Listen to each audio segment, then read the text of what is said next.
Good morning. Good morning, Excellencies, dear colleagues, dear friends, dear experts, established and young. Great to see you all here. This is the presentation of the annual Latvian Foreign and Security Policy Yearbook.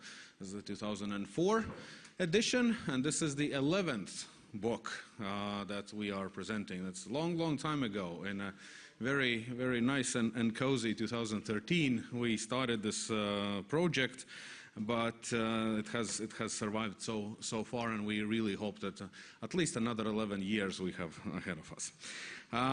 We have wonderful speakers and presenters today, so I'm not going to give any long speeches. I'm going to just do the obligatory, mandatory thank yous. And first of all, and most importantly, the Ministry of Foreign Affairs of the Republic of Latvia for supporting this project. The SAIMA, I'm looking if we have any SAIMA representatives at the moment in the House. Thanks to SAIMA, of course, as well. Friedrich-Ebert Foundation in Latvia, also indispensable partner in producing this book. And then, of course, co-editor and the soul of this project, the main coordinator of this project, Cynthia Broka. This is, again, one of your major achievements, not only in authorship in one of the articles in the book, but also, of course, as an editor. Also, very many thanks to so many authors being present here. Some of them are going to be on the panel. Some of them are going to be sitting in the audience, so you can feel free and ask them questions either after the panel session or after the whole event during the coffee and snack break. And finally, of course, another big thank you to all the language editors, all the layout artists and designers, people whom we usually omit from our opening remarks or closing remarks, but you are indispensable as well. Without you, the books wouldn't be so colorful and nice and readable and easily accessible. With this, let me pass the microphone to Dr. Kariņš, currently the Minister of Foreign Affairs of Latvia, and your keynote speech about how the world looks from the Latvian Ministry of Foreign Affairs perspective, from your perspective. Please, the floor is yours. And colleagues, a short questions and answers session Minister has agreed to participate in after. So I'm going to moderate this, so 2-3 questions. Start preparing them.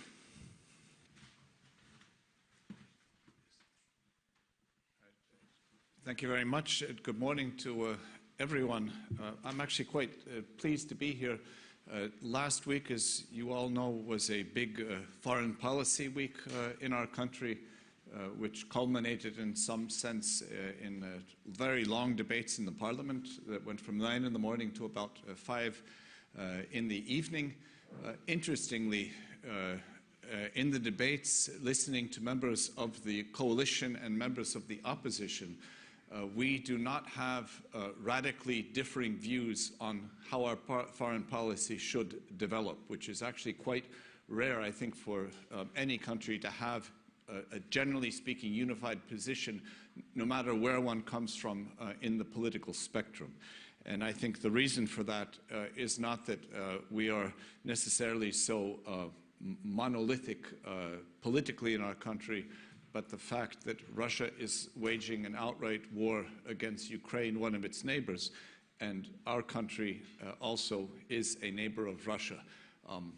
That really helps to concentrate minds.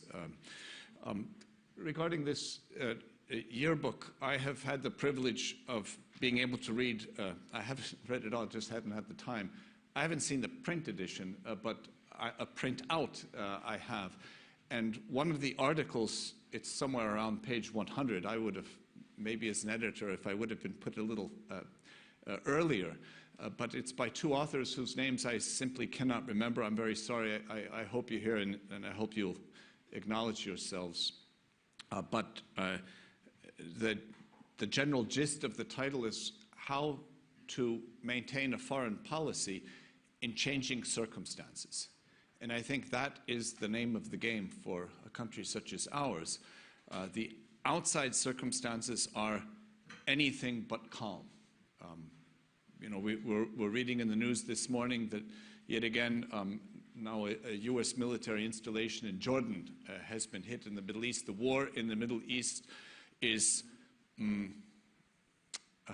it's not becoming narrower, let's put it that way. And it is in some kind of an expansionary stage.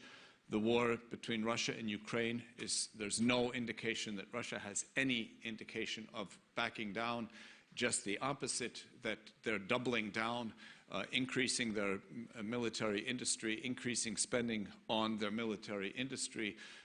They are trying to tool up for more advances. Iran is not tooling down, but currently through its proxies, Hamas, the Houthi, I can't think of something in English. What do they call it in English? The Houthi, yeah, you know better than me. I can't think in two languages. And then we have Hezbollah out of out of Lebanon.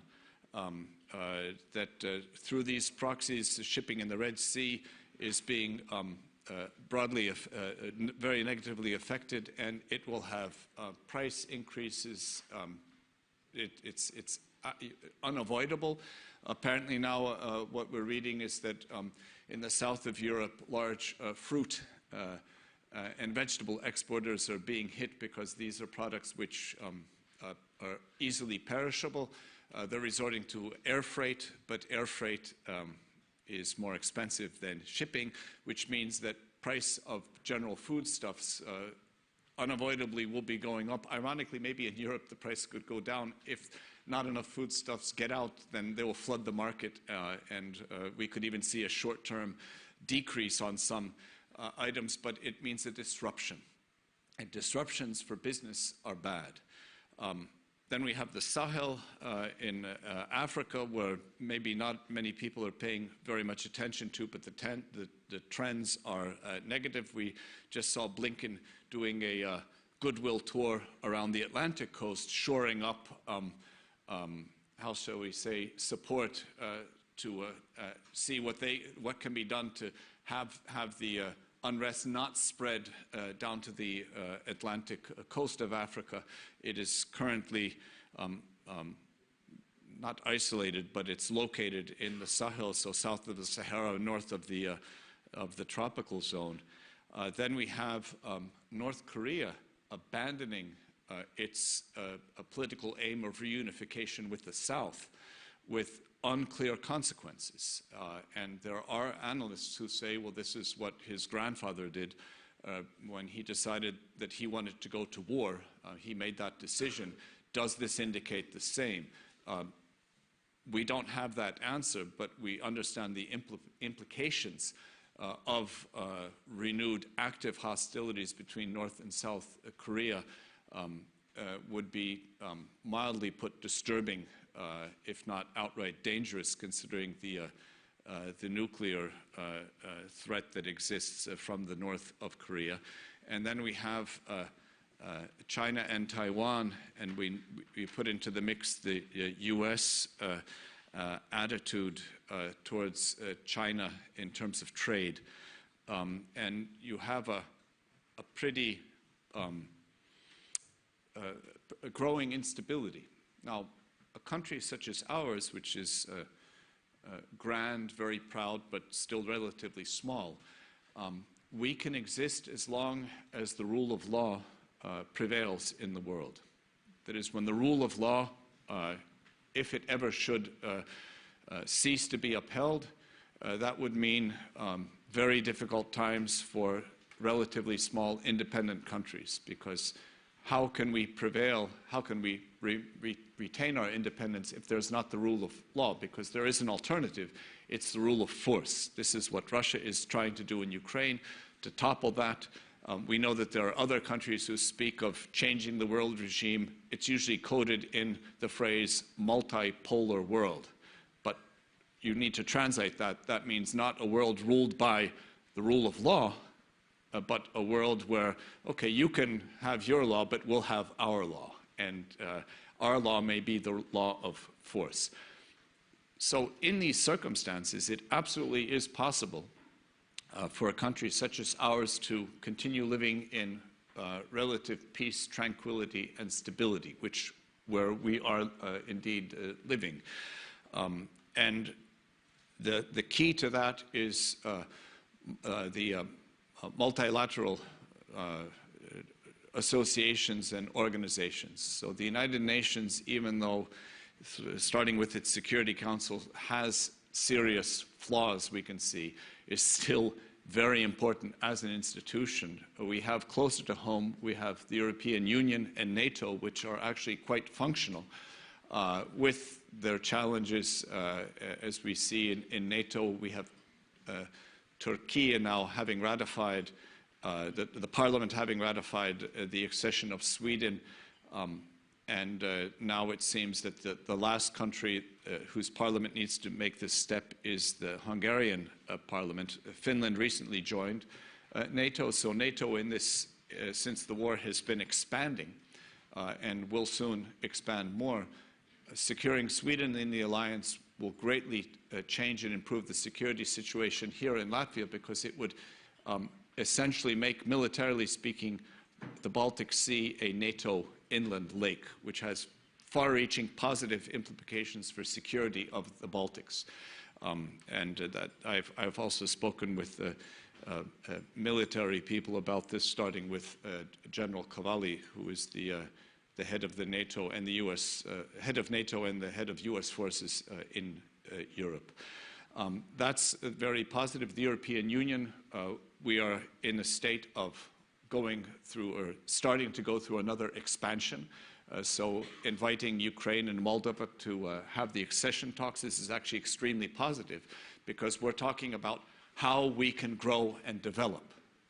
There are many hurdles along the way, but the fact is that Europe is not, caved in and it's not inward looking, it's actually outward looking.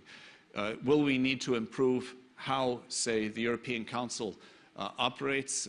My personal answer is yes. The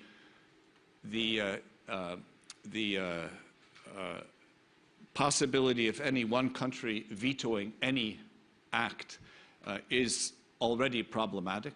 We see this in the case of financial support for Ukraine. There's one country, Hungary, which is to date, we'll see what happens at the end of the week, but has not yet approved EU funding. 26 want to move forward, one says no, and can have that veto. So we'll probably need to look at what kind of procedures could we have, what kind of majorities for votes, not unanimity.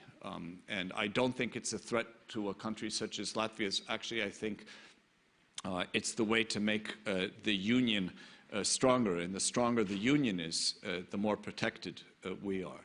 So working with NATO, working with the European Union, and NATO, of course, implies the transatlantic alliance, which is extremely important, not only to Latvia, but to all of European security, because European security is underwritten currently by the US military. It has been since 1945, and one can like that or not like that, but it is simply a fact. And Europe's military and military spending and military industry is simply not yet there to fully take over, shall we say, the responsibility of internal European security. The difficulty is that Europe is not federalized and is not remotely moving in the direction of federalization.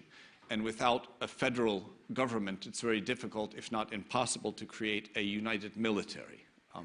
The US had that debate in 1787. They decided to create a federal union, and they have a federal budget and a federal army. Europe is not even having the discussion of federalism. And what keeps all of our militaries together is the glue of NATO. And what keeps the glue of NATO together is the United States. So obviously, the interest in NATO and the transatlantic bond with North America remains a top key priority. I could go on to speculate about democratic processes in other countries, but as a foreign minister, I probably shouldn't do that. But what I can say is that the fears that many people have that things are going to change radically, I don't share those fears. And those fears are, they're more easy to quell if you think of not what it is that you want, but what is actually the self-interest of other players. So I don't foresee any radical negative change, regardless of what happens in one country or another in terms of elections. But we need to keep our eyes open. And personally, although it's not a government position, actually I think now is the time for Europe to actually begin the hard question of should we federalize or not. I know no one who actually is interested in this conversation, but I think it actually is one that we should be asking ourselves because in the longer term, the United States probably will be wanting to shift more of its resources to the Pacific. And there is an argument that, well, Europe is actually quite wealthy and quite capable. We have the inside capacity to fend for ourselves in a positive way, not as an outcast way. But how can we do that in a coordinated manner? Without federalism, I don't see any route to having a European army. And those who speak of a European army then should speak of federalism, but they don't. Which means the best bet and what we need to work for is to strengthen European defense and defense industry as much as we can. Talk of common standards, talk of a Schengen for the military, talk of interoperability of weapons systems, that a 155 shell, actually you don't have to have different kinds of 155 shells if they're made in Europe. They should be one shell for any, whether it's German, French, or British, a British cannon. This can be overcome. It's like the plug for a telephone, the connection. We've been working for 15 years, 10 years on having a common European standard for plugging in any phone into any charger. Well, we're not there. But it's the same kind of challenge that we actually have in the military sector as well. So I will end my rambling introduction here, but what I think is this yearbook, what I've looked at it, it actually has a bunch of clever articles written by actually very clever people who are looking at various aspects of how a small country such as ours should develop our foreign policy, taking into account the realities on the ground. My general take is it can be done. We are doing it. And the future for us does not at all look bleak. But it does require clever argumentation, and it will require adapting to new realities on the ground. It's been done before. We're doing it currently. I'm positive that we'll be able to sustain that going forward. Thank you.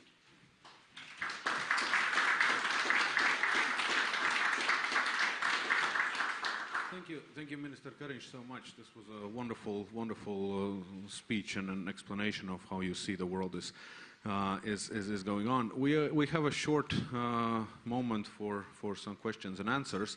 There's one thing before we go to the questions immediately, which I noticed.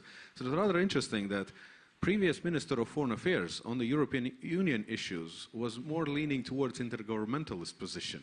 While you being from the same political party, you're a federalist. So it's a nice return back to the Ministry of Foreign Affairs, which is more federalist towards European integration. Well, I just want to stress that this is not something that we've even had a discussion within my own political party. It is simply a growing conviction that I have in terms of an analysis. I'm not proposing that this is now the main conversation we should have because it's a lonely cry. But actually, those who speak of the need for Europe to be stronger militarily and even use the words European army should realize that that is possible only in a federal system. And just to, then if you want to talk about that, then talk about federalism. Actually, I think it's a good way to go. Thank you. So, colleagues, questions, please. Or are you leaving all those questions to me? Yes, please, Ambassador of Israel. Michael. Thank you. Thank you, Minister, for a very broad overview. And I agree with you that we live in very turbulent times.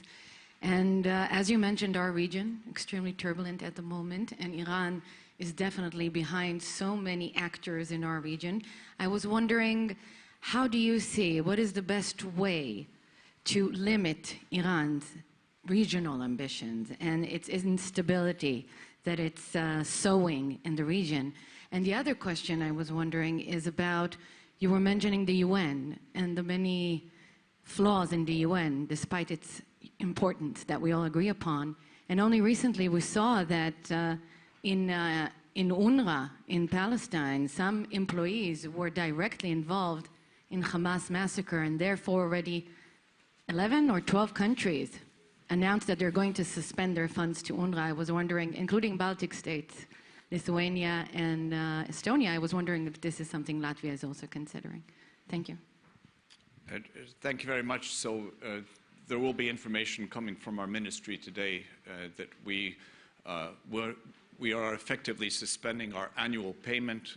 It's a rather small annual payment, but it will not be paid until the situation is clear. We had a larger payment at the end of last year, and if true, these allegations are extremely disturbing and not to be supported. So that position is clear.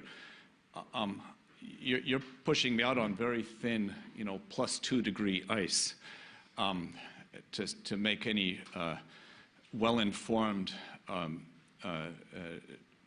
about your region.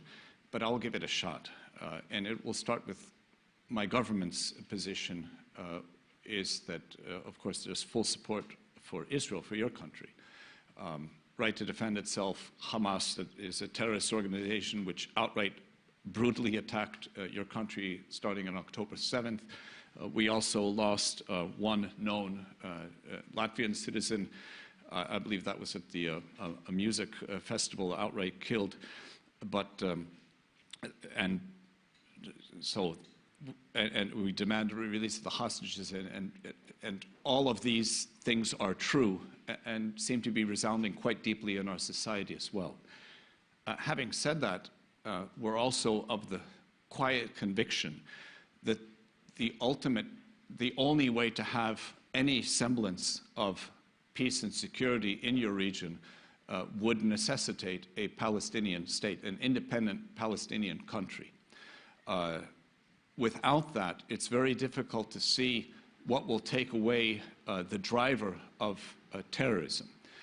Hamas and terrorism, in my view, is an ideology, as terrorism as such is, and it is always born out of frustration and anger for whatever reason. True or not true, there's that feeling. And without a Palestinian state, it's very difficult to see how that could be diffused, right? Israel could very well succeed at wiping out Hamas as a military organization or a terrorist organization today. But without, the next step, there will be youths who have been deeply traumatized in Gaza, but not also in Gaza, but through perception outside of Gaza in the broader world, who will feel this sense of indignation, right or wrong, who then will be the fuel for the next terrorist organization, maybe with a completely different name, but we could guess similar tactics. So we find it, how can I say, we don't fully understand your government's or your prime minister's statements recently publicly that this is ruled out. And recently, when I had a chance to meet with your new foreign minister, I asked him, as other European foreign ministers asked him, what is the argumentation, the logic behind this? And we are still waiting for an answer, I suppose, as a friend. And Iran, I am a habitual Russia watcher. I am not a habitual Iran watcher. And I will admit personally, and I think actually also in terms of our ministry, the expertise that we have, maybe people in this room, there will probably be few people who really understand Iran quite well. But generally speaking, thugs of the world are all very similar. Whether it's called the Islamic Revolutionary, whatever the Iranian government is currently called, or whether it's Russia, or whether it's North Korea, or whether it's maybe some other actors, they all share one aspect, which is psychologically the same what happens in any schoolyard around the world. There are bullies, and bullies always pick on the weak, or who they think is the weak. So the key is not to be allowed for the perception of being weak. And when you show any bully the chance that they will get a bloody nose, then that is the only thing that seems to stop bullies. And this general principle, unless it could be argued that Iran is different, I would apply to Russia, and I would apply to Iran as well. And it seems that the US, with its air capabilities, which it has dislocated now to the Mediterranean, is apparently trying to send just that message, that, okay, you can start the fight, but there is capacity and a will to perhaps finish the fight, not in the way that you're intending. So the short answer is only through strength can Iran be prevented from going all out. And this is, of course, the hope that all out would not happen, although the lower level, if you can call that lower level, I don't think the soldiers in the military base feel that it's lower level, that they've been hit, but it is already going out of the bounds that everyone hoped for maybe 2 months ago. Thank you, Minister, so much for such a comprehensive answer to the potential escalating situation, worrying situation in the Middle East. Gent Jägerman is the first question, then Ambassador of Poland the second question. If you don't mind, let's take them both together. Yes, you already introduced me. Anyway, Minister, you spoke about rules-based order. If we look at our globe, there are approximately 1 billion people who live in countries which support this rules-based order, and then there is the rest. Latvia is campaigning for a seat at the Security Council. In such a context, what a small country like Latvia can do to push this agenda forward? Thank you. You actually took away my question, which I had. Thank you very much. Monika Michalsin, Ambassador of Poland. Thank you for a very interesting debate on Thursday. I have the possibility to hear it to the end. These seven or more hours. Oh, congratulations. So it was very, very, very, very interesting. But I wanted to point that it was mentioned a few times that NATO and the European Union is it is two formats. Thanks them, Latvia is in the safe position in what's going on, especially toward the conflict, or to all the conflicts are in the world, and also of course the Russian aggression toward Ukraine. And we have a very important anniversary this year. Yes, Tashanos, I have also the problem to speak in two languages. Accession to the European Union. So my question is, if there already are some plans for this very important anniversary in Latvian Foreign Affairs Ministry, we can, for example, as ambassadors, join, because also for Poland and for others from our region is very, very important anniversary. Thank you very much. Thank you. Minister, please. Thank you. Okay, so the rules-based order, 1 billion people, probably more like 2 billion, I would hope. Well, you count India, that's already 1 billion. And you count everyone else, hopefully it comes up to another 1 billion. It actually should. The European Union, some 400, the US, some 350. Then you take other assorted countries, you're well over 2 billion. But there are more people who live outside than inside. Let us put it that way. And that is also, it will also map on a disparity of wealth. It will map on a disparity of education. It will, all of these factors, I think, are intertwined. And then we have the not perfect United Nations and the Security Council, where Latvia is now vying to have the elections in 25 for the 2-year post in 26, 27. We have our special ambassador who is spearheading that effort and speaking with all of our friends about support. But what a small country or a large country, what any country in that format can do is raise its voice. And when you have a chance, this is what I've learned in politics, it's very peculiar. When you have a chance to raise your voice, then you have the possibility of having an effect. It's like one of the pieces of advice my father gave me when I was young. I was very concerned about, I wanted to apply for a scholarship, a Fulbright scholarship. They were considered very prestigious, and I thought, well, you know, maybe I won't apply because the unsuccess rate is higher, the success rate is low. And then my father looked at me, he says, well, do you have a Fulbright scholarship right now? And I said, no. He says, well, what do you have to lose? You already don't have it. So you can only gain it. Actually ended up getting it, which surprised me, but that's not the point. The point is, when you have a chance, then you can make an effect. If you don't have the chance, or you don't use that chance, then there's a zero effect.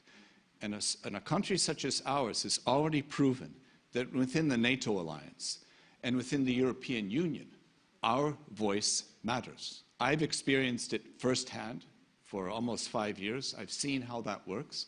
I've seen that argumentation, which is not taken at first, can catch on. And I specifically remember in March of 22, long debates over 2 or 3 days in Paris that we had on what we as the Balts and the Poles were arguing for opening the door for Ukraine to joining the EU. The rest of our great European friends disagreed, and some vehemently. 3 months later, in June, already we had wording that said, yeah, I don't remember what it was, they're part of the UN family, or we see their path, or something, and now, 1 year later, or another 6 months later, the decision is taken to actually open up negotiations. So having a seat at the table is the most important thing, getting that seat at the table, and then using that seat. If we just get the seat and we don't use it, well, then Mr. Pildagovich would have been wasting his time. I think he's not wasting his time, because I think when we get that seat, we will use it to its best advantages, despite the challenges. And the second, the NATO and the EU, of course, the 20 years since we joined both of these organizations is huge. We have, for our budget, a considerable amount of money for festivities. But you'll have to ask someone much more clever than myself what those festivities are. I'm more concentrated on policy. And then we have the fanfare. But it's important, because we want to say to the world and say to our citizens how important this is. So, of course, you'll be informed, and we'd be very happy to see all of our friendly ambassadors also taking part. I think you'll enjoy it very much. Thank you. Minister Krišjānis Kariņš, a round of applause, please.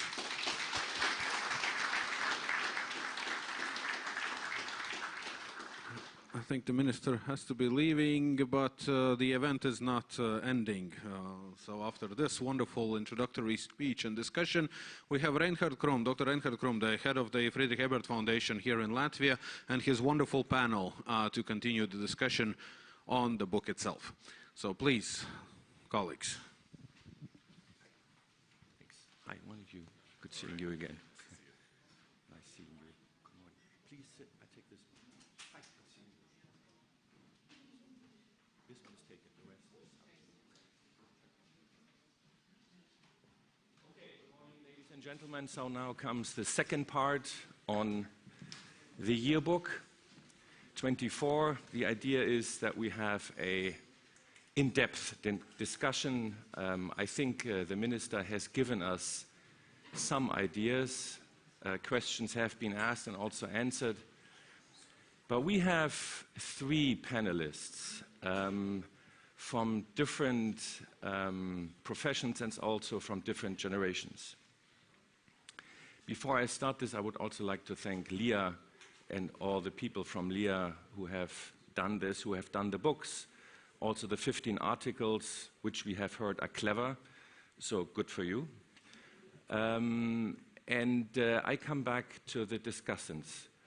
You know them all, and this is the classical beginning of every moderation. You know them all, but I still introduce them. The name, I will. Mrs. Baiba Braže, she is a diplomat, and she has done all kinds of stuff since the 90s. You are Mrs. Foreign Affairs of Latvia, and you have also been with NATO, and you have done this since the 90s. So your professional life is diplomacy and for a good Latvia.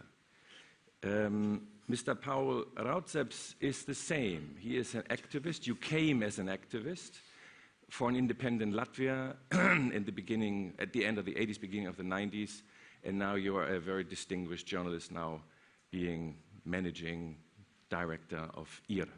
So you're both from you're not from the 90s, but you worked in the 90s, so you have seen all the changes. And then we have the new generation, which is Sandis, Šrāders. He is a researcher, he has done all kinds of stuff, he has written also a clever article, we'll come back to that. Now he works at the Tartu Defense College, or the Baltic Defense College in Tartu. And my name is Reinhard Krumm. I also devoted my professional life to security issues. And I started, funny enough, in Latvia. I came in '94 and stayed until '96. I saw the Russian army moving out. So this had an impact. I also spent some time in Russia. Anyway, it doesn't matter. So I will try to moderate, and I'm sitting down in just a sec. What I wanted to start with is, you see this picture. It is bright red. If I see bright red, I feel danger. The FES in Vienna, I was heading that office, did, it's hard to say maybe, something similar. We called it a security radar in 2019. But we were not as subtle as Leah. These are doves. This is peace. We had dynamite. Because in 2019, we thought a war is not excluded anymore. We called it a wake-up call. So it's interesting that the color is very clear, danger. But out of this danger, you have flying doves. Let's see if we come back to that interesting theme. What I would like to do is to discuss in the hour 3 topics. One is geopolitical, the bigger picture. The second one is the regional picture, which is EU, the Baltics. And I will end up with Latvia. Usually you do it the way around. You come from Latvia and you go up. We'll do it the other way around. And I would like to ask you first, Ambassador Braže, we see the posters, we have talked about it. You want to have a seat on the Security Council at the UN. There is a website, there is an article about it, but still, what is the reason, what is the main reason to do it? To have a bigger say, to go beyond a small country, which usually one says a small country cares about its own security, and this is it. But you want to go beyond. Why? Thank you very much first to our Leah friends for hosting us today and for the effort of bringing the best brain together to write important pieces. I have scanned through everything but read about half of it more properly, so hopefully there is more time. But it's good to see specific articles also devoted to regional security, to the UN, to Poland and other issues, so it's remarkable. And also thank you to you for your work for Latvian security and for everything that the foundation does. So it's important to have friends. It's important to have friends not only in Latvia or in the Baltic states or regionally, but around the world. And we will need all those friends to get elected to the UN Security Council. And why do we want to do that? Andres has written an eloquent article in the book, so I'm not going to repeat that, but from UN was my first post. And that time, the UN was very important for Latvia because we internationalized the issue of Russian troop withdrawal from Latvia, because quite clearly we understood that just bilaterally Latvia against Russia, convincing Russia to withdraw its troops is going to be very difficult. And there were lots of delays, the negotiations, and I mean, everything that you can possibly imagine having negotiations with Russia. And so submitting resolutions to the OSCE, to the UN, actually legitimized and put the pressure on the process. And it did lead to consensus resolutions in both organizations. But also it showed to us what the value of an international organization such as the UN is. And the UN Charter, when we speak about rules-based international order today, it's a UN Charter. It's a UN Charter which clearly changed these international rules after the Second World War, where before, we know, there was no prohibition of aggression, there was no respect of sovereignty and so on and so forth, the respect for international borders. So it is a whole new type of international rules-based systems that the UN has set. So we do feel that we have our international experience to contribute. We are very law-abiding country. It's sort of, sometimes I think, you know, we take it even too detailed, and that regards also with all the implementation of EU directives and so on and so forth. I think we are still #1 in the EU in terms of how they have been implemented nationally. But also the wider sort of knowledge and wish to contribute to the world we believe in. So professional knowledge, expertise, capacity, and making sure that we work together with all the friends across the world. We will need the support of more than 120 countries to be elected. And we don't have any single problematic issue with any country, but a lot of positive relationships and a lot of ability to contribute, be it on women, peace, security, be it on regional issues, be it on climate, on cybersecurity. There is a whole block of issues that we can help to make the world a better place. Thank you very much. Paul Raudseps, one of the authors wrote in his article, and I'm not naming him, but I quote him, "Until recently, the 21st century was one of the most peaceful in human history." Now that is an interesting saying. I don't have to tell you, but I will anyway. 9/11, Afghanistan, Syria, Sudan, Yemen, Nigeria, and also Ukraine. Is that something is difficult to comprehend for a smaller country because you concentrate on Europe? Europe is the most important part for security. Is it difficult to comprehend that after all, it is the global security, and Latvia somehow has to deal with that? Mm-hmm. What do you think? Is that still a problem for Latvia to being small, having those capacity, but still have to see we have to go beyond European security? Mm-hmm. I don't think that Latvia has had a problem seeing that it needs to go beyond European security. I mean, we participated both in the missions in Afghanistan and Iraq. We have people who died in those missions. This is not something that people in Latvia are not aware of. So I think that the awareness of the fact that we have a global responsibility is not foreign, certainly to the Latvian foreign policy elite, and I think to society as a whole. So I don't think that's true. I think that the pressure of these international events has certainly risen in the last couple of years, undoubtedly. But that before there's a sense that, yes, we need to be involved, and we understand why that is, because if we want somebody to come and protect us, then we have to answer the call if they ask us to help. But the pressure of these events in the last couple of years has certainly increased both interest and awareness in what's happening. For instance, I think in the Middle East, people have had a sort of, I mean, they sort of understood what was going on. I think that the degree of interest and the depth of the interest has definitely increased. But I'd also like to say that, I mean, I think in spite of Afghanistan and in spite of Iraq, there's the famous book by Steven Pinker of Harvard University about about the good things that have happened. And I think that what we're seeing the last couple of years really is a fundamental break, because he was right up until I would say even about 2018, 2019. I mean, the degree of international violence the trend was definitely downward, and in spite of these things that we pay a lot of attention to.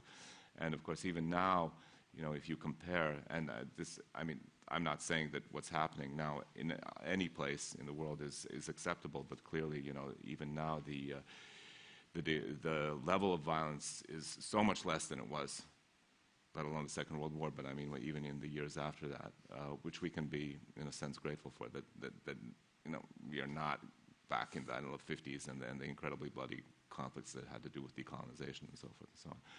But there's a genuine fear that the trend could be upward again, and we have to do everything we can to prevent that. Mr. Šrāders, you deal a lot but around Russia, with Russia. You're a specialist on that. What would be your answer to the question, with the war against Ukraine, Russia basically is saying goodbye to the West? That's not the question yet. So after 300 years since Peter the Great, Russia has clearly decided the West is not the part where they engage, quarrel, this is it. They're going away. What does that exactly mean for the West if Russia goes away? And you can, of course, and you must include Latvia. What does it really mean? Thank you very much. I thought that the first question was a really good question, because Dostoevsky was asking about Russians, and they have this phrase that he says, and many Russians are hating this very much, that in Europe they are Asians, in Asia they are Europeans. It is very frustrating for the part that lives between Urals and Europe to admit that, not always they are perceived in Europe as Westerners because they behave differently. There is this French tradition where they like shiny things, and it is easy for me as a Latvian to see a Russian on the streets of Riga, Tallinn, or somewhere else in Europe, even in the United States. So many have asked those questions, like Lilia Shevtsova, a great Russian scholar. She said, without the Baltic states, Ukraine, and even Belarus, Russia is a profoundly Asian country. Henry Kissinger said, without us and the former colonies and the countries that Russia used to occupy or subjugate as an empire, they are not great anymore. And for Russians, living without Crimea, and it's something sacred for them, it is very difficult, and seeing Crimea belonging to Ukraine where it belongs is very difficult for them to admit. Sadly, they still have this capacity to hold on those occupied countries and the others, like in Georgia. The question is not about Russia. The question is, what does it mean for us? Absolutely. I'll come to that, because everything that I'm saying, what is happening inside and around Russia is coming to us. And I love that Prime Minister mentioned that he says he's fearless and he has no reason to fear. We have all the reasons to fear, but the fear is different. In France, they are afraid of the wine surplus. In Germany, they are afraid of bigger energy bills. In Ukraine, they are afraid of dying without discrimination, weapons kill. We are afraid of Ukraine losing, because then Russia will come to us. Scandinavians are afraid because then the grey zone ghetto will return, something they were afraid of before the Big Bang enlargement in 2006. So eventually we will have to deal with the problem, and we have to make sure that Russia is stopped. It will never stop otherwise. Because these ideas about the greatness and the restoration of the Soviet Empire or the Russian Empire is dormant among youngsters, adolescents, and adults for generations. So the question is, how do we stop? Only practically by building defensive lines together with Estonia, Latvia, and preferably Poland and Finland, by making sure, and hats off to Ambassador Braže, who has stepped in the National Guards, by saying that we are part of this deal. Like a leadership will never leave and will never become an exile government. We are here to say it will signal the resilience, the willingness to defend our country, and this might deter Russia. Yeah. What do you think? The thing is that we have an old quarrel, and I don't think it's only in Germany, it's everywhere. Guns or butter, which means how much money can you put into deterrence to have a balance within society? When is society saying, that's enough, we cannot do this, I want to live? Germany had during the Cold War, and I'm sure that you have read this, about 4% defense budget. Then came the end of the Cold War, we had a peace dividend. If you talk a peace dividend in Europe, to a certain extent, if you ask somebody from India, was there a peace dividend after the end of the Cold War, he would say no. But this is beyond. I'm just asking the question again to you. Guns or butter, is that something, or is that something which only a German or a French can ask? A French wouldn't eat butter, but a German. Because for you, it's clear, it is deterrence, deterrence, deterrence, and then comes the rest. Is society ready for that in a global world in Latvia? I think we should be ready, and I would like also, you mentioned Germany and France. Almost a year ago, you gave a really nice lecture at the Baltic Defense College, and also then in Tallinn, we had a possibility to speak with the youngsters. And then you explained all facets and aspects of Zeitenwende, and we thought, like many, especially Germans, thought now it's going to be butter. Now I'm very happy to see most of us were wrong, because if we want to preserve, and I have to refer to Kārlis, we have to defend this welfare state. Therefore, going beyond 4% is actually something rational, reasonable. Russia spends 5. 6. And you can probably buy more with the dollars in Russia that is locally made and mostly cheap than you can buy, for example, in the United States. Latvia spends its whole budget buying one F-35, no money for gas and personnel. Russia can probably do more because it's a big country, and for Latvia as a small country, we really have to see, we have to be careful about the resources that we use. Therefore, I have to say also, like, how do we shape our foreign policy, not maintain? Foreign minister said we have to maintain. No, we don't. We adapt all the time.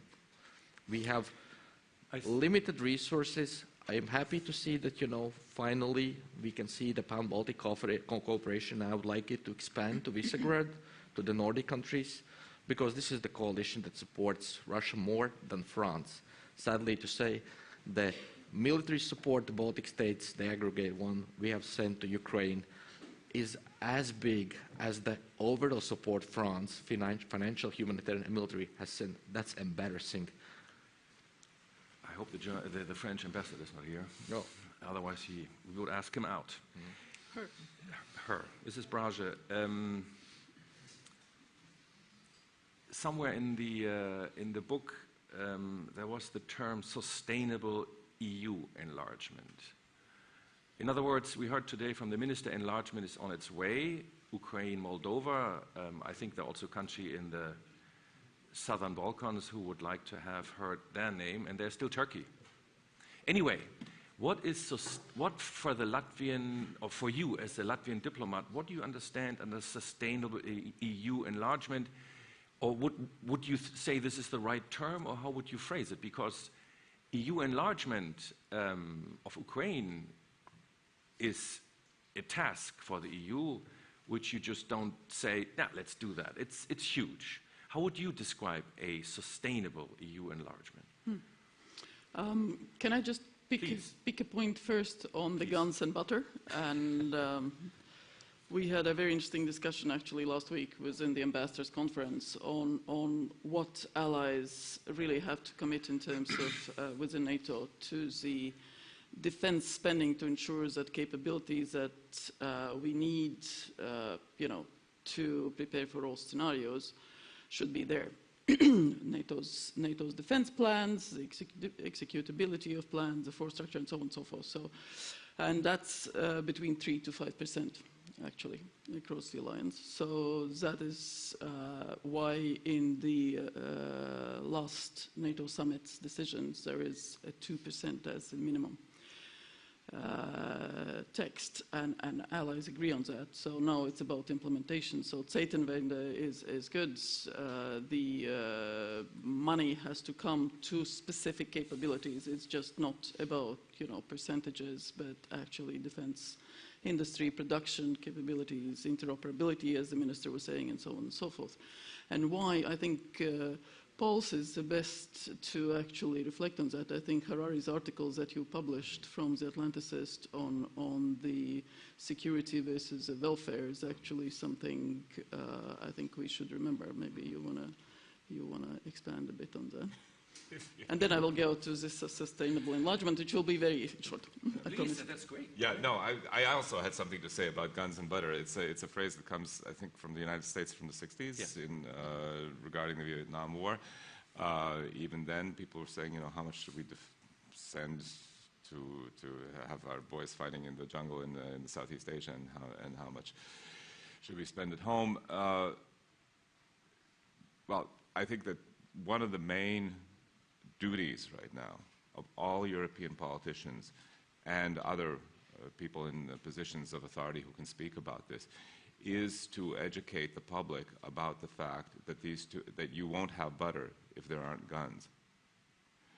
And I'm somewhat pleased to say that I can see signs that some European politicians are already starting to do this, and other people. Obviously, there have been news reports about the outgoing Dutch commander-in-chief saying that we have to prepare for war, about the Belgian commander-in-chief saying we have to prepare for war. Manfred Werner recently told Politico that Europe has to think about a nuclear defense, common nuclear defense policy, which I think is quite a, you know, my eyes went like that, but you know, it's right that we should be thinking about these things. It's right that we should be thinking about these things, but it is the politician's duty, because right now I think in general it seems for us in Latvia, what's happening in Ukraine is, I mean, is so emotionally close and so similar to what our families have experienced in the past, that we cannot not see this as applying to ourselves. But I think for many people in Western Europe, that's not quite the case, and they still see this as a war that's far away. And as I said, it's the duty of the politicians and people in positions of authority to talk about this. And I think, and if I could add another thing, I think that a very good sign would be, I've seen some hints of this, if in the next European Commission there would be a commissioner of defense. It's great that Thierry Breton is talking about the need to actually fulfill the promise of 1 million shells for Ukraine, and it's great that he says that he thinks we can still do that. That would be wonderful if that's achieved, but it's odd that it's a person responsible for the internal market that's talking about this, right? So I think that would be a really strong signal, both institutionally and to the publics, how important this is. But we'll come back to the question. The question, but do you see the challenge for a couple of countries, including Germany, as a matter of fact, who, we're talking about Latvia, I understand, but Latvia is, you know, it's the framework, but you need good allies. I think Germany is not doing too bad. I'm from a foundation. I can say whatever I want about Germany. I'm not the ambassador, so that's fine. But do you see the challenge, which, again, Germany possibly is facing? This war will have domestic implications. Mm-hmm.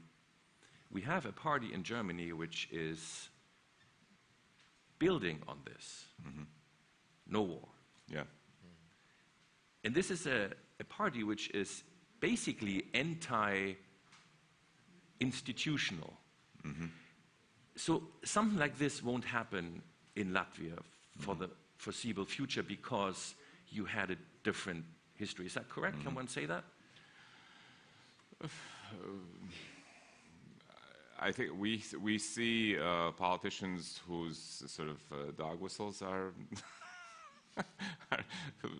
audible to a certain part of the population. I think that there are people in Latvia who perhaps don't feel that threat as the minister said, you know, we are not a completely homogeneous society. But I think in terms of political leadership, the commitment is very clear and quite unified. And I think that's I think that's very important, because you'll always have a range of opinions, but you really have to have the political leadership be unified. And I think that also, clearly, I mean, in any country, you will always, I think that the fact that there will be some people who are against is never a reason not to do what you need to do. I mean, no, some people are, but this is going toward 30–40%. You have a challenge. Anyway, let's go back to sustainable EU enlargement, because this is another challenge, I think, also for the population. And it's not only about Ukraine. I mean, we have a number of countries in the Western Balkans on progressing quite well, and it's an interest for all of us that they would be on that path and advancing on that path, and it would result in stronger countries, stronger institutions, European membership. At the end, that's what we all want in Europe. The sustainability, obviously, it does have to do with absorption capacity of the EU. When we look at the institutions, yes, they have adapted, and we can say they are working quite well. But again, having 4 or 5 more countries with 4 or 5 more commissioners, what does it mean? How it will operate? Can we maintain 1 commissioner per 1 country principle? Because at the end, Commission is the guardian of the treaties, and we are all interested in a very efficient and well-working Commission. The same about the unanimity principles. Can we maintain unanimity still on whether it's CFSP, CSDP, and so on and so forth? The budgets. There is a whole bunch of questions that we need to understand how the EU in the future will operate. So that is what sustainability means, that it's not only about the political commitments to the enlargement, but actually working out how it works and agreeing how it works in practice. But having said that, it's not the first time. When we joined, there were 10 countries joining. There were exactly the same questions. And there was all types of worries, that oh, here comes those East Europeans, they will be using the veto on everything and, not behaving like Europeans. And, I was part of it. I led the screening setup process for Latvia and preparing the negotiations. But at the end, as a member, you want to accept the countries, you want to take in countries about whom you are totally sure that they will behave properly, that they will behave in accordance with the objectives of the Treaty of the EU. So this is where the very detailed process of screening, of ability to implement not only the internal market principles and regulations, but also the political commitment, democracy commitment, the so-called the wholesomeness of Copenhagen criteria comes in, the financial monetary policies, so the whole batch of things. And that's why at the end, when we look at the history of the EU enlargement, only those countries that both have been able to maintain that strong institutional democratic background and the ability to operate as a member as expected have joined. And we are very proud that Latvia is a member, and looking at the 20 years anniversary, today the generation of my daughter, who is 18, they can't even imagine how it was not to be a member.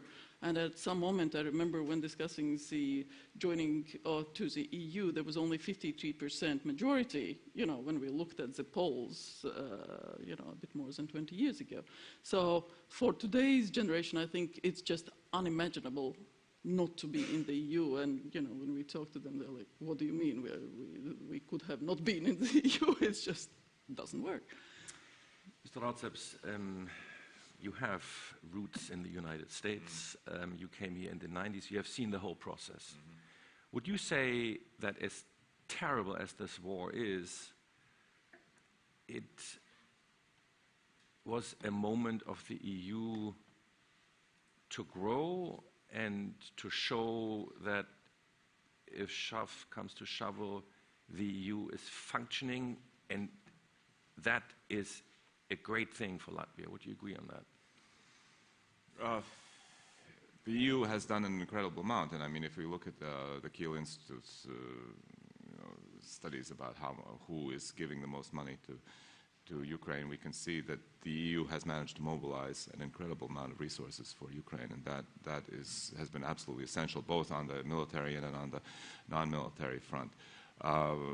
That said, I think we could do more, and Baiba was talking about, sort of behaving like Europeans. We know that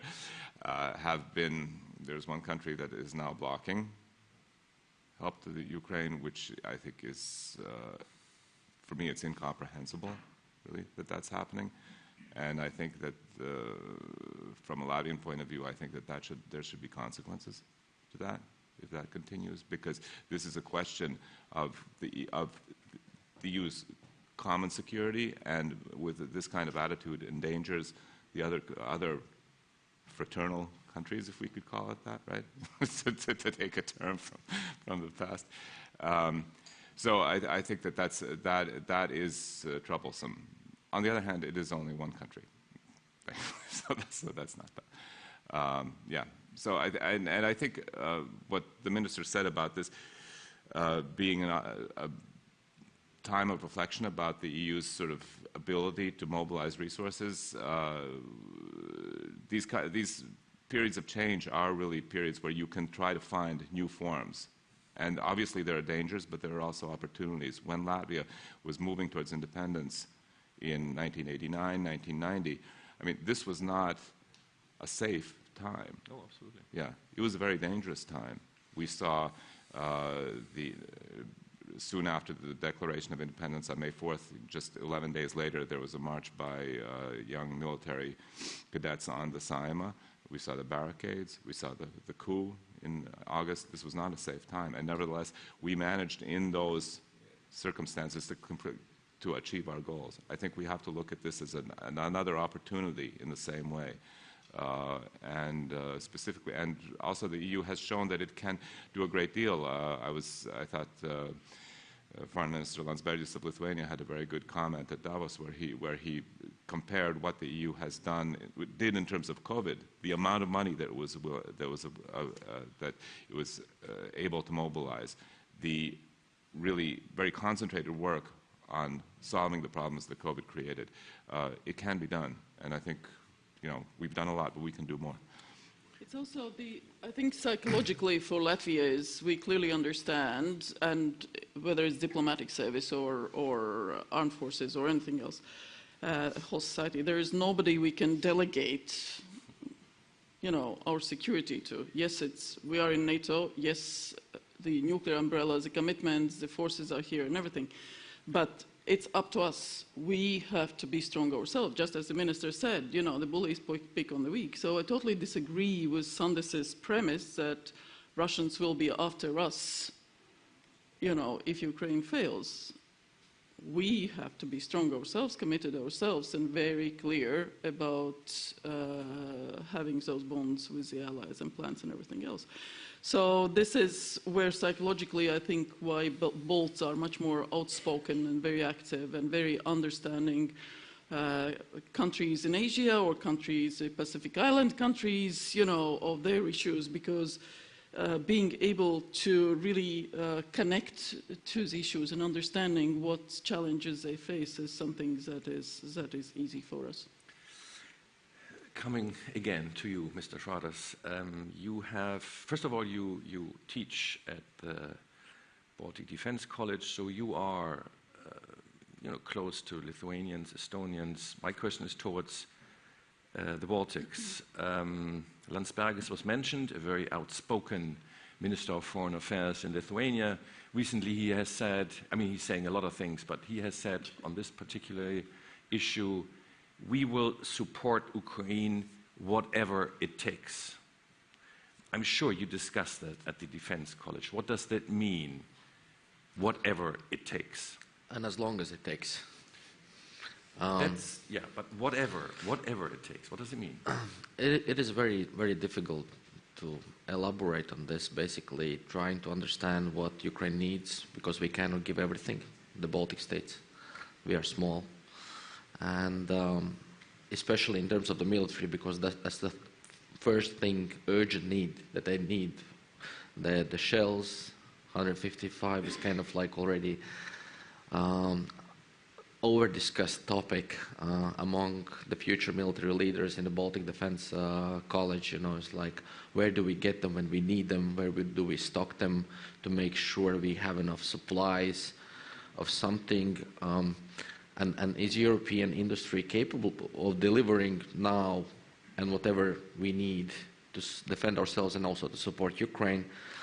I think those are very interesting aspects that we have debated. For now, when it comes to Ukraine, it seems that the United States is the only country with sufficient supplies of military equipment, F-16s, not F-35s, shells, everything that the European industry cannot do, but we want to. And I think Germany is a very good change and the lead. No, not really. No, at the beginning I said, you know, we were very skeptical about settlement, and then we see that, you know, there is a change. And when Olaf Scholz said, like, we plan to do 5, but now we will give 10, wonderful.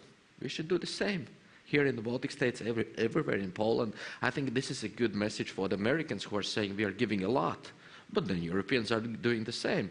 If Germany is comparable as one country to the United States, it's significant. I have to also respond also to what Baiba Braže said about defense. Like, we frequently discuss the Article 3.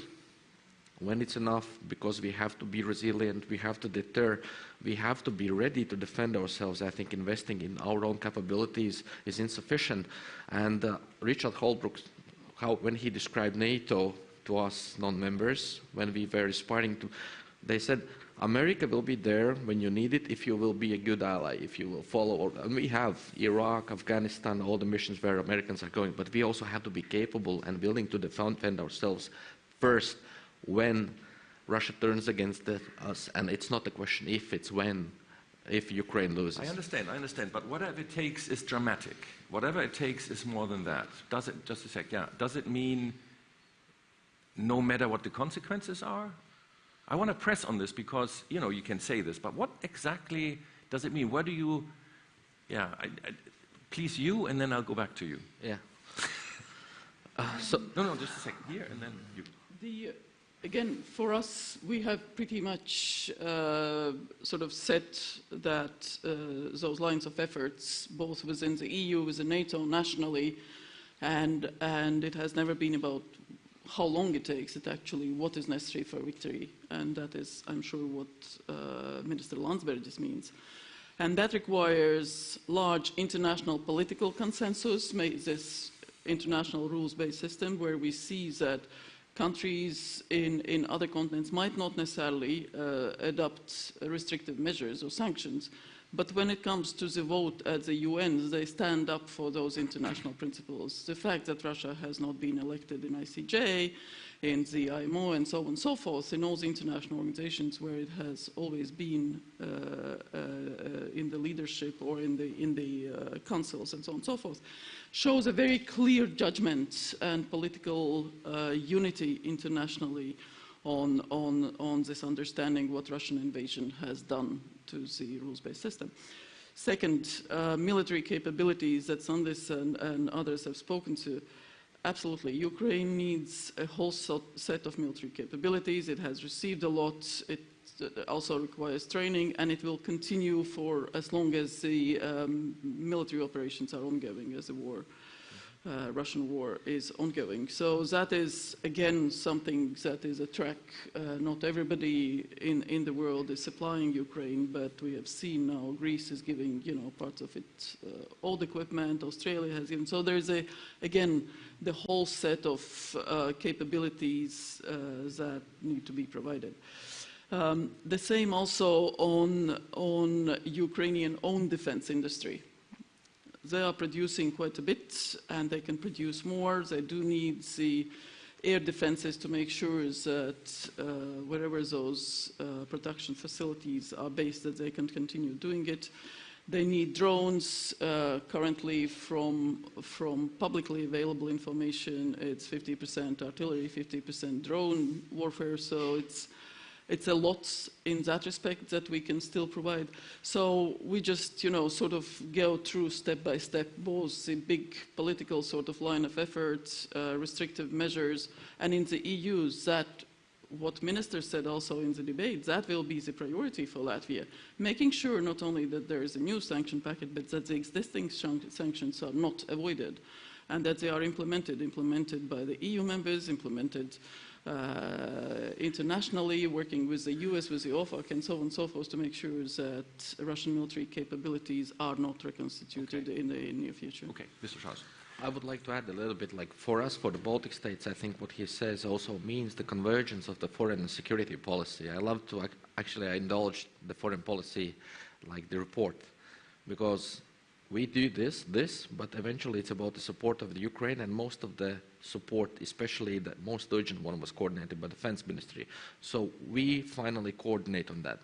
I think Lithuania, if it was lagging behind in terms of support at the beginning, Estonia first, Latvia second, and then Lithuania, almost like this United States first, but can we be second? Yes. Then Lithuania now is, I think, leading this Baltic support to Ukraine. And I think this convergence should go beyond that. So we as a Baltic state support Ukraine. Not only that, we spoke about guns and butter. So security is our top priority. Ukraine is our top priority. I think it's quite vivid and visible in our foreign and defense policy, in our documents, and the planning about defending democracy, liberal, democratic world order, and everything, whatever it takes. The opposite is very detrimental to us. Like we are in the age, and for the ministers, it's black and white. So if it's guns and butter might be very white and we don't see it, because if we don't spend enough on guns, the butter might not taste as good. Like if we cannot enjoy it, and if we have to do this in trenches eventually. Mr. Raudseps, that was your argument too before, you know, no weapons, no butter. Do you feel, being a journalist and being close to the people kind of because you know you, do you feel the population is understanding that? No matter what generation. You were talking about your daughter, 18 years old. For her, it's peace, development. Do you feel it is something which does not need what Biden did, a foreign policy for the middle class? You don't need this here because it's understood. And I think that there is a general understanding. Yes, I do think that. I mean, both the reactions we get from our readers, which admittedly are not, you know, it's not the whole Latvian population, but the reactions we get from our readers, what I read, what people we interview say, what I hear from people who I meet as a journalist. So I think that the support is very broad, but of course there are things that we could do to activate that and make it more, and to take that broad-based support and make it more effective. One of the things I was thinking about, we as you probably know, we just had I think, rather pointless debate about the landmine convention. I would be very happy if the politicians who spent so much time, essentially, I think, wasting our time and emotional and intellectual energy on something that clearly wasn't going to happen, if they would put that energy into going to young people and saying, please join the military forces as a reservist, as a zemesargs, or you know, if you're of the right age, volunteering rather than being drafted. That would be a great form of competition among the politicians about who can recruit or convince the most people to actually join the military forces. We're seeing, I think, a pretty good uptake, but it could be more. It could be more, and that would be a much more effective use of political capital and energy. Thank you. I have one more question, and this is a question to you. And I'll combine what you just said and what you said, Mr. Holbrook. There is a very good new biography out of Mr. Holbrook, a very difficult kind of person. You know him because he was part of Dayton. But he also worked before in Vietnam, and his final post was Afghanistan. And during the Vietnam War, he said something, or his biographer said something about who wants to go to the Ministry of Foreign Affairs. And that was in the 70s. So all of a sudden there were options. The high life of a diplomat was kind of over. What you have. Just kidding. And the question was, is the American Foreign Service interesting?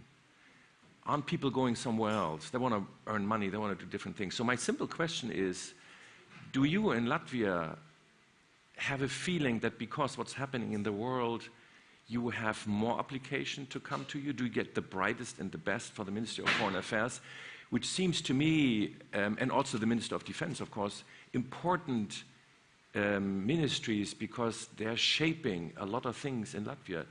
Do you get more application now because of the war? Difficult to say if we are getting numerically more, actually, because we have applications to the post that are open, so, and there's always quite a bit. Quite clearly, there's a lot of interest among young people on having an international profile. And today you can have it not only in the public service or diplomatic service, but also in the private business. You can have it in the research and so on and so forth. So it's a different world we live in. But what we need currently in the Foreign Ministry, remember when Latvian Foreign Service was created in 1918, 1919, so more than 100 years ago, there came people from all types of backgrounds basically to join the service and to contribute their lives to building it and working for Latvia. The same in 1990s, at the beginning of 90s. We had professionals from all across the profile. We had physicists and doctors and historians and lawyers, and it was quite an incredible group of people, artists and so on and so forth.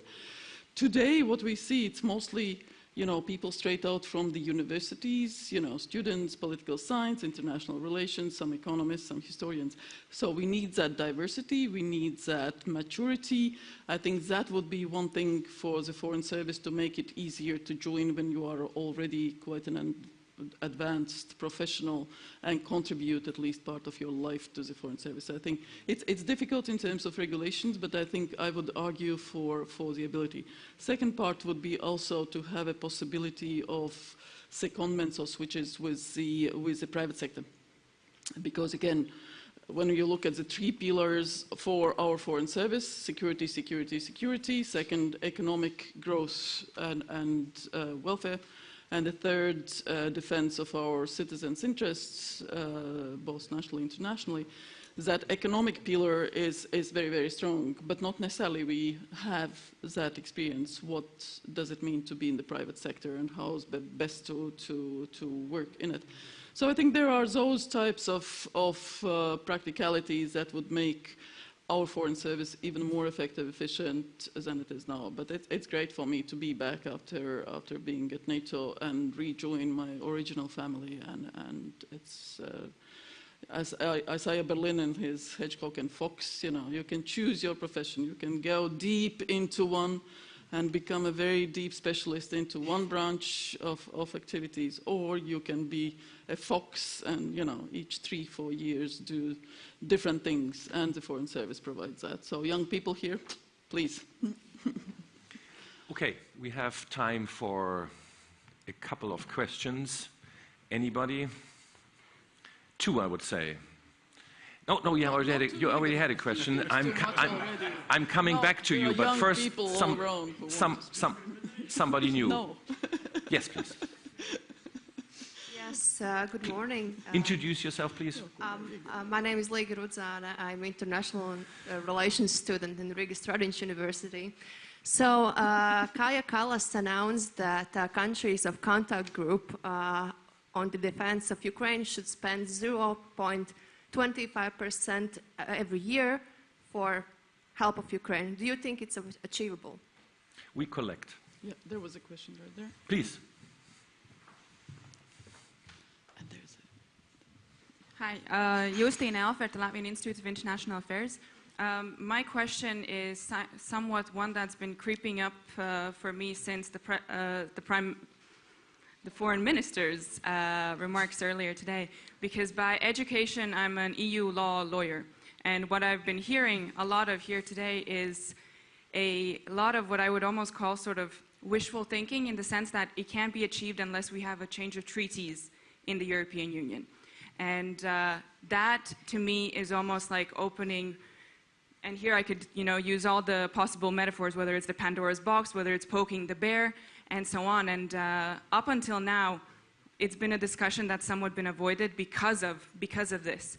But I personally think that we've sort of reached a limit of how much the EU legislative system can take this, I'm hesitant to call it gray zoning of how decisions are made, but it's a push towards a limit, whether it's on how sanctions get... the question is? How sanctions get adopted and so on and so forth. So the question is how long and what happens when that discussion starts, when we really do have to open those treaty negotiations. Great, thank you very much. And there is one more. Hi, Paul Bertulis. I wanted to ask about the student. Yeah. What do you study? Banking. Ah, yeah. Here out of curiosity. Next candidate for you.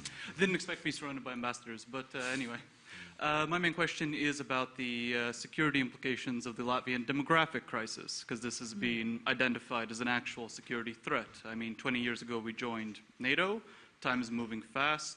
In 20 years, in 2040, what will be the Latvian demographic situation, and what does the government have to do, essentially?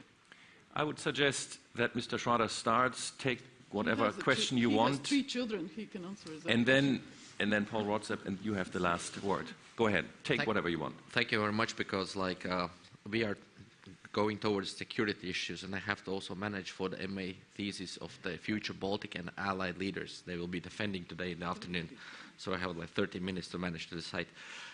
So the first question, 0.25% for what? For military support or for the reconstruction? I think the German Marshall Fund has released very nice proposal for the reconstruction of Ukraine, where all the major powers, led by the United States, then Europeans, then most trusted allies like us, would help to funnel this support to Ukraine, but we have to be ready. So we have to make sure these mechanisms legally and practically, and the support that we could give to Ukraine for the reconstruction are in place. But first, defense, defense, defense. And 0.25, why? 0.25, as much as they need, and as long as it takes. The quicker we will give, the quicker the war will end. That's my hope. That's like when the Russian military suffers the defeat, and we finally put an end to those delusions about lawyers. Thank you very much. I think it's a good question. I think first it's the political objective, and then the law and the institutions that should guide the European Union actions. I'm very afraid always of the situation when lawyers and accountants are in charge of the content, and things should go really wrong. About the demographics and defense, I have spoken, and I'm from countryside, so please forgive me, I'm very direct. I'm very much into security affairs, so sorry for being so practical. Sometimes, therefore, I'm very undiplomatic. I know having children is hard. 3 is like takes time, resources, and everything. Then you want them to be secure. You go to the National Guards, takes time, resources, and everything, and it's difficult. And frequently, we speak about Estonia as something better, right? So their demographics is much better. Their enrollment into National Guards, their kites elite is much higher. So start acting. You know, it's not going to be easy if you like from words to action. The youngsters and everyone else. I think we should also amend our social contract in Latvia to make sure that if you are responsible, you have 3 kids, you know, it's like you have spent time raising them, spending the money, you didn't have so many career opportunities, no much free time, you know, everything, your pension should be higher. We shouldn't be discussing pension, yes or no, black or white, for those who are bringing up 5 children. We should, like those who are young urban professionals living in high loft apartments without the children, should be the ones discussing the availability. You have given it a lot of thought, I understand. Yeah. I also have 3 kids, but I think that this, we're not going to make this a discussion about demographics, which is obviously a very, I wanted to say about the 0.25%, I think that she's probably referring to the study done by the Estonian Ministry of Defense about how a strategy for victory in Ukraine, where they calculated that that would be the sum that would be necessary for NATO nations to spend to significantly, to make sure that Ukraine's spending on the war is significantly larger than Russia, and so that Ukraine can win. And the point of that, I think, is very well taken, that she's saying this is how little we have to actually contribute to make sure that Ukraine can win. We're not even doing that, but what the Western nations, just to make sure that we have enough and that we can that Ukraine can successfully resist Russia, it's not that much. And so I think that from that point of view, I think it's a very well taken point. Whether all countries will subscribe to that, we have to keep talking about it. I mean, we have to make sure that people understand and that the politicians and the publics in all NATO and EU countries understand that this is really, and maybe in Portugal they don't feel it that way, but this is an existential threat, and they really have to understand that. And it doesn't cost that much. Thanks. On the demographics and security, it is indeed a point. There is something that you need a mass, and especially with Russia reconstituting into a low-tech mass, sort of heavy metal type of force. We do need certain amounts of forces, not only high-scale capabilities and so on and so forth. But again, there. Yes, more babies, so start working. We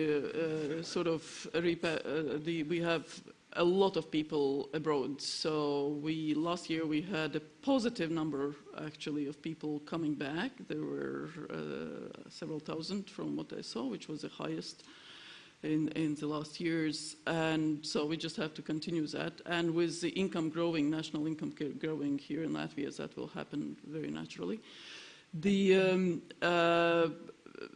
Yes, the joining of people in the reservists or National Guards or any other sort of knowledge and commitment to the defense and having that basic skills, because for me it's about acquiring basic skills. That's why I joined National Guard. For me, I want to actually understand and know, not only contribute. But then on the treaties, I mean, the discussion is ongoing. Currently, we don't and can't see how the opening of the treaties could happen and lead to something constructive. And at the end, it's about the interpretation. There can always be words on papers. There can always be a law, but you need to really apply it and interpret it. So we will see how that process goes. And then on the percentages, Rammstein Group has more than 50 countries, so it's not just about NATO nations, what they need to contribute. It's about G7 and all the others who are there in that group.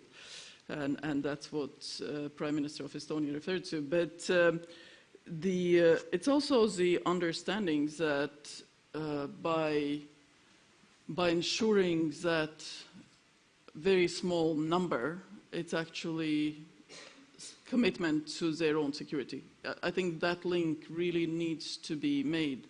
I remember when I was ambassador to London, we had this Nordic-Baltic lunch with Ben Wallace, who was defense minister there. And it was one of the Nordic ambassadors who said, but how can you imagine that we could do 2% for defense? That would mean taking, money from the hospitals or pensions or something like that. And Ben Wallace was so much to the point, basically saying, why do you think others? Why do you think we are doing that? That's what we are doing. Why do you think the Balts are doing, or Americans? They are putting that money for defense. So they are defending you, and you are saying you don't have to do that. Or look at the Balts, he said. They have defended you throughout the post-Cold War, post-Second World War history, with being deported, with being killed, the people literally under the Soviet rule. So just wake up and do something. So Ben Wallace was really to the point, and that is, I think, something where countries actually spending on defense and making sure that we all in Europe are secure and safe need to speak out louder, and that applies also to the support to Ukraine. Thank you very much. To that point, I'm a lecturer at a university in Germany, and there was an older semester. I mean, seriously, she was somewhere in the 60s. She was a doctor before, and we talked about the Baltics and the Ukraine war. That was the subject. And she was a peacenik. She said, weapons don't bring peace. But that is an exception in Germany. I think it has changed, and your points are valid. The Baltic countries, percentage-wise, give a lot of money to Ukraine to support. So where's the solidarity? So it's not only about guns and butter. It's also about sharing. It's not only the 2%, it's more than that. So the discussion is ongoing in countries like Germany and France, and the old cliches about the French, what did you say, the wineries, and the Germans about something else. Partly yes, but partly no. That's my impression going back to Berlin from time to time.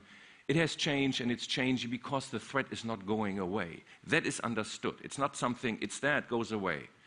It's staying. Problem is that all the other problems are also staying. So that confuses people. Yes, a small intervention? Yes.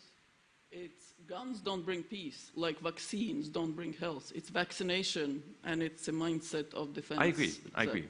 I want to finish this before you give a great applause to the three of them. You said something about the foxes and the hedgehog. I thought I was one of the few who knows that, but you looked me out. ISA Berlin, I can only, especially for the students, to read this article from ISA Berlin, the hedgehog and the fox, and then go to Alberta Jella and look where he lived. He has roots here, and it's a fantastic article. I don't want to go into detail. So, at the beginning, I pointed to this and I said, it's red and it's peace. How does it work? I think the discussion told us, yes, Latvia is on alert, but still it is about peace. And actually, if you look at the posters, Together for Peace and Resilience. So that's what the goal. Thank you very much. Please, a great applause.